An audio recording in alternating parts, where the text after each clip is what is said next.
성경 통독을 위한 주제 강의. 이번 시간에는 레위기와 민수기를 함께 같이 살펴보도록 하겠습니다. 먼저 레위기를 보면 1장부터 7장까지 5대 제사가 나와요.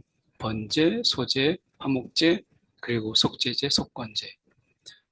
번제는 이 가죽만 벗기고 통째로 태워버리는 제사다. 쉽게 말하면, 단축하면 그렇습니다. 이것은 헌신을 의미해요.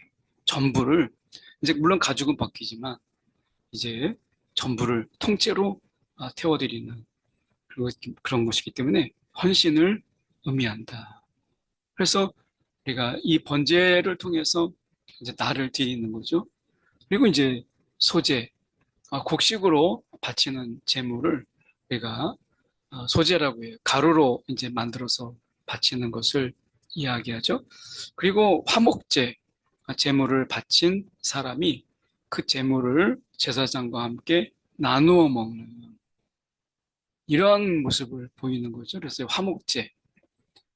그리고 속죄제는 그 말 그대로 죄 씻음을 이야기하고, 그 다음에 속건제, 잘못에 대해서 피해자에게 배상이나 보상을 곁들이는 속죄제. 속죄제는 속죄제인데 그 잘못한 것에 대해서 피해자가 생겼어요. 그러면 이제 배상이나 보상을 곁들이는 속죄제가 속건제다라고 하는 것입니다. 제사의 순서를 보면 속죄제를 드리고, 그리고 번제를 드리고, 그리고 화목제물을 드리죠. 이게 이제 일반적인 제사의 순서예요. 내 죄를 먼저 씻음 받고, 그리고 이제 내가 하나님께 헌신하고 그 기쁨으로 함께 식사를 나누는 화목제. 그래서 속죄제, 번제, 화목제가 일반적인 제사의 순서였다라고 하는 것입니다. 죄 씻음이 먼저예요. 그리고 하나님 앞에 우리가 헌신하는 것이죠. 이러한 모습 속에서 우리는 이 번제를 통해서 하나님 앞에 나를 드리는 이러한, 우리가 로마서의 12장의 말씀이 너희 몸을 산 제물로 드려라 이렇게 말씀하죠. 그러니까 우리의 삶의 예배, 삶 속에서 산 제물로 드려라. 그러니까 일상의 삶 속에서 내가 드려진 자, 하나님 앞에 드려진 자의 삶을 살아라, 이것을 담고 있는 게 번제라고 하는 것이에요. 그리고 그 속에서 나만이 아니라 화목제물로 함께 같이 어울려서 먹는 것을 이야기하죠. 이 고대 근동에서는 이 식사를 같이 하는 것이 굉장히 예의였는데, 어떻게 보면 이 이스라엘 백성들은 먹지 못해야 될 이런 부정적인 음식들이 있잖아요. 그래서 그런 것을 통해서 이제 구별되고 분리되도록 하는 이런 하나의 식습관의 부분도 보게 되죠. 특히 화목제물 속에서 이것을 계속 남겨둘 수가 없어요. 먹다 남은 것은 다 처리해버려야 되는 거예요. 그런 의미에서 하나님이 그거 화목제물을 가지고 그 정해진 시간 안에 이것을 함께 먹고 나눌 수 있도록. 그럼 어떻게 되겠어요? 다른 사람을, 이웃을 초청해야 되겠죠. 어차피 시간이 지나면 다 먹을 수 없는 거예요. 보관할 수가 없는 거예요. 그러니까 더 많은 사람들을 불러서 더 같이 먹을 수 있도록 하는, 이것이 화목 제물이죠. 이 제물을 드리는 헌제자와 제사장의 관계를 잠깐 보면, 제물을 바치는 사람이 제사장이 하는 게 아니라 내가 이제 제물을 바치는 사람이에요. 그러면 그 사람이 대부분의 경우를 다 해요. 직접 그 머리에 안수하고요. 이제 내 죄가 거기에 전가되었다라고 하는 의미죠. 직접 안수하고 그 제물도 짐승도 직접 내가 죽여요. 드리는 헌제자가. 그리고 가죽도 벗기고 각도 뜨고 그러는 가운데 지저분한 것을 또 씻어내야 돼요.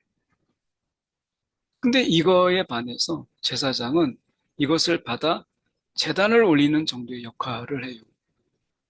그러니까 지금의 예배하고 많이 다르죠. 예배를 드리는, 제사를 드리는 헌제자는 적극적으로 참여를 해요. 그런데 제사장은 굉장히 소극적이고 수동적인 부분으로 제한돼 있어요. 근데 현대 예배는 어때요? 예배를 드리러 온 사람들은 굉장히 수동적이고 소극적이에요. 근데 제사장이라고 하는 그런 어떤 보면 우리가 예배를 인도하는 그런 자들 모든 걸 다 해요. 굉장히 적극적으로. 그러니까 이런 부분 속에서 이게 예배를 드리는 자와 예배를 인도하는 자의 부분 속에서 예배를 드리는 자가 더 많이 예배에 참여할 수 있도록 하는 것이, 그리고 예배에 더 참여하는 그 마음을 갖고 그냥 단순하게 앉아있는 정도가 아니라 우리가 거기에서 우리가 좀 더 뭐 특성이나 아니면 어떤 특별한 순서들을 통해서 또는 우리가 그 속에서 뭐 여러 가지 예배의 절차 속에서 참여할 수 있는, 적극적으로 예배에 참여할 수 있는 이런 부분들을 우리가 지혜를 좀 모으는 것이 필요한 거죠. 그래서 지금의 예배와 당시에 하나님이 제사를 드리는 방식 속에서 헌제자, 예배에 참여하는 자가 자신의 드림의 시간들이 더 많아지도록 하는 이런 부분은 분명히 예배에 관해서 저희가 함께 고민해 봐야 될 문제다라고 하는 것을 생각하게 되죠. 그 다음에 보시면 우리가 이 너희도 거룩하라라고 하는 이 부분입니다. 레위기 19장 2절의 말씀에 보면 너희는 거룩하라. 이는 나 여호와 너희 하나님이 거룩함이니라. 이렇게 말씀하세요. 거룩하라. 내가 거룩하니 너희도 거룩하라. 이렇게 말씀하죠. 레위기에서 말하고 있는 거룩이라고 하는 것. 우리가 부정과 정결과 거룩. 이 부정한 것은 이제 하나님께 도저히 드릴 수 없는 것이고, 정결한 것은 아직 깨끗하지만 하나님께 드려지지 않는 것이고, 거룩은 이제 하나님께 드려진 자죠. 하나님께 속한 자가 거룩인데, 이 레위기적인 거룩이라고 하는 부분은 주류 문화, 그 문화 속에 동참하지 않고 하나님의 백성답게 다르게 살아가는 거예요. 가나안 땅에 이제 들어가려고 하잖아요. 그러면 거기에 가나안 주류 문화에 동참하지 말고 하나님의 백성답게 다르게 살아가라. 이게 거룩이에요. 그래서 하나님이 원하시는 거룩은 재물이 아니라 재물을 가져온 사람의 삶을 더 보시는 거예요. 그래서 어떻게 해요? 저울을 속이지 않고 뇌물을 받고 재판을 흐리게 하지 않는 이러한 부분들, 이것이 재물을 가져온 사람의 삶을 바라보시는 거룩. 내가 거룩하니 너희도 거룩하라. 그냥 재물만 드리면 하나님은 다 눈 감아 주셔가 아니라 재물을 가져온 사람의 그 삶, 재물을 드리는 그 마음으로 살아가는 그 삶을 굉장히 중요시 여겼다. 이게 거룩이었다라고 하는 거예요. 거룩의 공식이 신약하고 많이 달라요. 구약은 아직 그들이 거룩이 뭔지 모르기 때문에 거룩한 것과 부정한 것이 섞이면 부정해지는, 이게 거룩의 공식이었어요. 그래서 거룩을 지키기 위해서 부정한 모든 것과 단절해야 돼요. 이것은 그들이 아직 거룩이라고 하는 이 구별이라고 하는 것을 자신의 거룩도 지키지 못하는데 어떻게 어울림을 통해서 그들에게 선한 영향력을 줄 수 있겠어요? 그러니까 그들에게 거룩의 훈련은 부정함과 이 부정한 것과 섞이면 안 된다라고 하는 단절, 이것이었어요. 그래서 부정한 자들과 어울림을 통해서 그들을 변화시키는, 신약은 이게 있잖아요. 예수님은 부정하고 타락한 이 세상에 친히 오셨고 그 어두운 세상에 제자들을 보내시죠. 구약에서는 이게 없어요. 그러니까 지금의 거룩을 구약의 거룩으로 지켜서 단절하고 끊어버리고 차단해버리는, 이게 아니라 이제 신약의 거룩은 우리가 거룩함으로 인해서 거룩의 영향력이 이제 부정하고 타락한 어두운 세상에 가서 그들에게 빛이 되고 소금이 되고 그래서 그들에게 선한 영향력을 그들을 변화시키는 이런 거룩이다. 그래서 레위기에서 말하고 있는 거룩의 공식과 예수님이 이 땅에 오셔서 말씀하시는 거룩의 공식이 다르다. 이것은 다르다라기보다는 점진적으로 이렇게까지 거룩이 왔다라고 하는 것을 생각해 봐야 된다 하는 것이죠. 당시에 레위기를 통해서 보면 어떻게 보면 하나님의 질서가 있죠. 위계사회가 있어요. 대제사장, 제사장, 레위인, 평민, 그리고 종과 노예, 그리고 이방인. 이스라엘은 이제 거기에 출애굽할 때 이스라엘과 함께 하려고 하는 모든 자들, 그게 이방인이었든 애굽인이었든 함께 오도록 허락을 했어요. 이미 거기에서 이 복음의 확장성, 이것을 담고 있는 거죠. 그래서 대제사장부터 이 위계 사회를 왜 만들었느냐. 군림하라고 한 게 아니라 대제사장부터 거룩, 하나님의 백성다운 그런 거룩의 삶을 이제 보여준, 너희가 본을 보여라. 그래서 이 대제사장, 제사장, 레위인으로 가는 이런 부분 속에서 이제 성경이라든지 아니면 그들 속에 글로 된 뭐가 없잖아요. 그런 가운데서 결국에는 본을 보이는 것이 결국에는 그들이 거룩의 삶, 하나님 백성다운 삶을 살아가는 하나의 본이 되는 거죠. 그래서 대제사장부터 하나님의 백성다운 삶이 무엇인지를 보이는 거예요. 모세도 그걸 보이는 삶을 하나님이 말씀하신 그대로 모든 것을 지켰더라. 이것이 계속 반복되잖아요.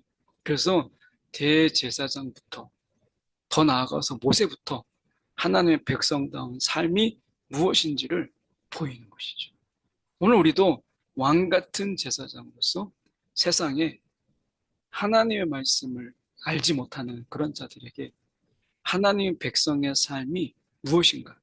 우리는 더 나아가서 하나님의 자녀의 삶이 무엇인가를 그들에게 보이는 이러한 사명이 우리 가운데 있는 것이죠. 민수기로 넘어갑니다. 백성의 숫자를 세만 기록이다라는 의미로 민수기예요. 1장과 26장 두 번에 걸쳐서 인구조사가 나오죠. 이 민수기는 광야 여정의 이야기로 출애굽 1세대의 실패를 다루고 있어요. 안타깝게도 그들이 출애굽했지만 어디로 가야 되는지에 대한 분명한 방향성, 이 목적을 잃어버리죠. 그래서 실패해요. 전체적으로 출애굽과 연결해서 보면 출애굽기 1장부터 18장까지는 출애굽의 과정을 다루고 있고 이제 19장부터 민수기 10장 10절까지는 시내산 체류를 담고 있어요. 그리고 민수기 10장 11장부터 이제 이동하죠. 그리고 신명기 34장까지가 광야의 여정을 다루고 있는 것이죠. 그래서 민수기는 시내산 체류와 광야의 여정을 같이 담고 있어요. 그래서 10장이 기준이 돼서 시내산까지 머물고 있다가 이제 이동하죠.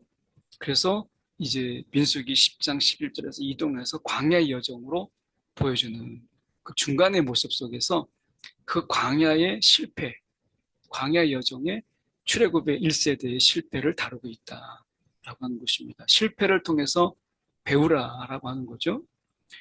출애굽의 궁극적인 목적은 애굽 탈출을 넘어서 이제 하나님이 약속하신 그 땅, 그 가나안 땅을 정복하고 그 위에 하나님의 통치가 구현되는 하나님의 나라, 하나님의 그 제사장 나라를 건설하는 것. 이것이 이제 출애굽의 궁극적인 목적이죠. 애굽을 나온 이유가 바로 그런 것이거든요. 그런데 그들이 지금 광야 생활하는 게 너무 힘들어요. 씻는 것 엄청나게 불편해요. 먹는 것 제대로 마음대로 먹지 못해요. 다양한 못하잖아요. 만나를 메추라기를 먹지만 그 다양성에 대해서는 제한돼 있죠. 근데 그 속에서 하나님만을 의지하는 이 삶의 훈련, 노예 근성을 제거하는 그 시간들, 믿음으로 살아가는 이런 광야의 훈련이 있는데 그들이 민수기 11장 5절에 보면 당장 힘들어. 야, 애굽으로 돌아가야 되겠다.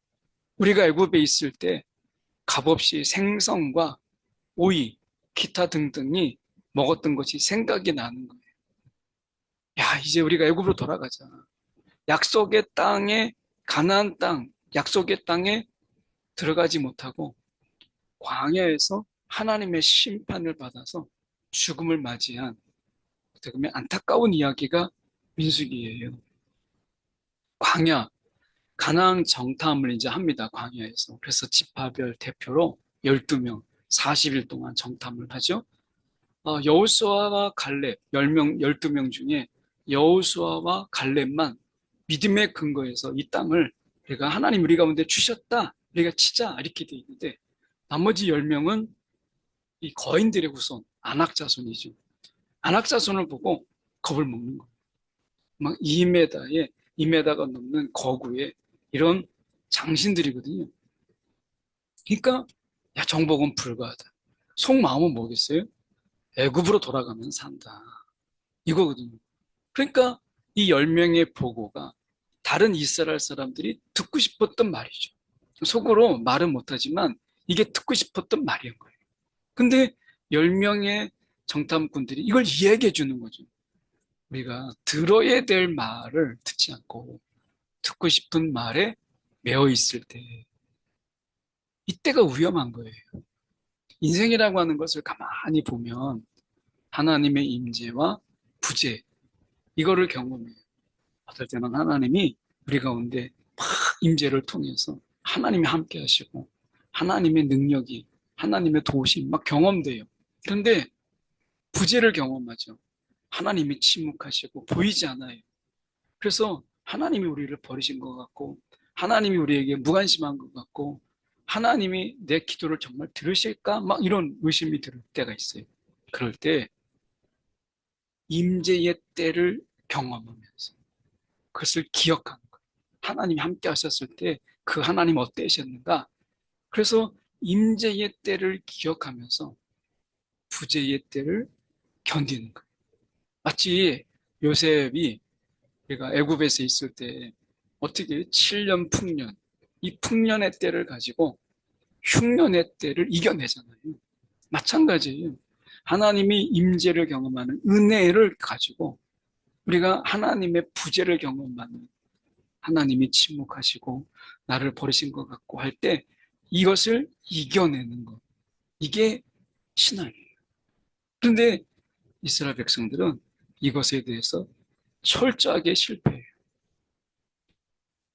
우리가 민수기서에서 우리가 봐야 될 게 이 슬로브앗의 딸들이라는 이 부분이 민수기에서 굉장히 우리가 생각해 봐야 될 부분이거든요. 민수기 27장에 이 슬로브앗의 죽음이 있어요. 아들이 없고 딸들만 있는 이런 상황이에요. 그런데 율법에는 아들들만 유산을 물려받을 수 있는 거예요. 근데 우리가 딸밖에 없는데 딸들도 우리가 유산을 물려받을 수 있어야 되는 거 아닌가? 라는 문제 제기를 가운데서 그러면 딸들에게도 유산을 줄 수 있도록 바뀌어요. 이제 율법을 그렇게 적용한 거죠. 근데 36장에 가서 보니까 이제 므낫세 지파가 가만히 생각해 보니까 딸들에게 유산을 줬는데 이 딸들이 다른 지파 사람과 결혼하게 될 때 결국에는 그 지파의 재산이 그들에게 가는 게 아니냐, 이렇게 넘어가는 게 아니냐, 이런 문제 제기가 또 있게 됐어요. 그랬더니 이제 지혜를 모은 게 뭐냐면 이렇게 아버지의 유산을 물려받은 딸들은 같은 지파, 대표적으로 므낫세 지파죠. 같은 지파의 남성들과만 결혼할 수 있다. 이렇게 합니다.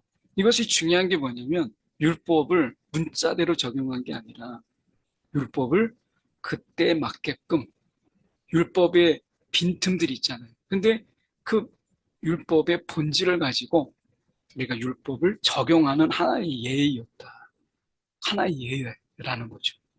그러니까 우리가 마찬가지로 이 세상을 살아가는 가운데 하나님의 말씀, 이 세상 속에서 하나님이 다 말씀하지 않으시지만 그 말씀에 그 원리, 하나님의 뜻에 주시는 하나님의 뜻을 담고 있는 그 말씀의 그 본질을 가지고 이 땅에 적용하는 거예요. 오늘 우리가 말씀을 읽고 묵상하는 이유가 뭐겠어요?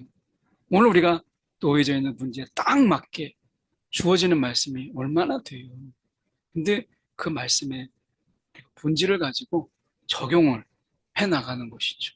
이것이 오늘 이 민수기에서 보여주는 하나의 지혜죠.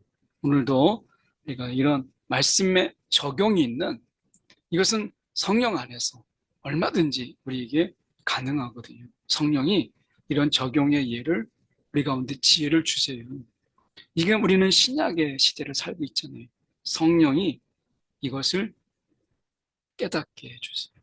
오늘 말씀의 문자에 매이지 말고 말씀이 뜻하는 그 본질을 가지고 적용할 수 있는 그런 지혜를 구하는 저와 여러분이 되기 원합니다.